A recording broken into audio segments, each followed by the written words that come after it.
പോട്ട ആശ്രമം signal junction വീണ്ടും കൊലക്കളമാകുന്നു. തിങ്കളാഴ്ച രാവിലെ നടന്ന അപകടത്തിൽ യുവാവിന് ദാരുണാന്ത്യം. ഭാര്യ ഗുരുതര പരിക്കുകളോടെ ആശുപത്രിയിൽ.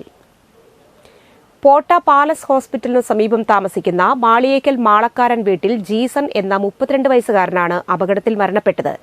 കൂടെ ഉണ്ടായിരുന്ന ജീസന്റെ ഭാര്യ നിമിഷയെ പരുക്കുകളോടെ ചാലക്കുടിയിലെ സ്വകാര്യ ആശുപത്രിയിൽ പ്രവേശിപ്പിച്ചു. ആശ്രമം ഭാഗത്തു നിന്നും ചാലക്കുടിയിലേക്ക് വരികയായിരുന്ന ജീസനും ഭാര്യയും സിഗ്നൽ ലഭിച്ചതിനെ തുടർന്ന് റോഡ് മുറിച്ചു കടക്കുന്നതിനിടയിൽ സിഗ്നൽ തെറ്റിച്ച് ചാലക്കുടി ഭാഗത്തു നിന്നും അമിത വേഗതയിലെത്തിയ ട്രാവലർ ഇവരെ ഇടിച്ചു തെറിപ്പിക്കുകയായിരുന്നു. തുടർന്ന് ഇവിടെ ഉണ്ടായിരുന്ന ഓട്ടോ തൊഴിലാളികൾ ഇവരെ സെന്റ് ജെയിംസ് ആശുപത്രിയിൽ എത്തിച്ചുവെങ്കിലും ജീസൺ മരണപ്പെട്ടു. 2 ദിവസത്തിനിടയിൽ സിഗ്നലിൽ നടക്കുന്ന മൂന്നാമത്തെ അപകടമാണിത്. ഇന്ന് രാവിലെ കാറും പിക്കപ്പ് വാനും കൂട്ടിയിടിച്ച് അപകടമുണ്ടായിരുന്നു. കഴിഞ്ഞ ദിവസം KSRTC ബസ് ഇടിച്ചുകയറി നിർത്തിയിട്ട കാർ മറ്റൊരു കാറിന് മുകളിലേക്ക് ഇടിച്ചുകയറി അപകടമുണ്ടായി. 2 അപകടത്തിലും യാത്രികർ നിസ്സാര പരിക്കുകളോടെ രക്ഷപ്പെട്ടു. സിഗ്നൽ ശ്രദ്ധിക്കാതെ അമിത വേഗതയിൽ എത്തുന്നതാണ് അപകടങ്ങൾക്ക് കാരണമാകുന്നത്.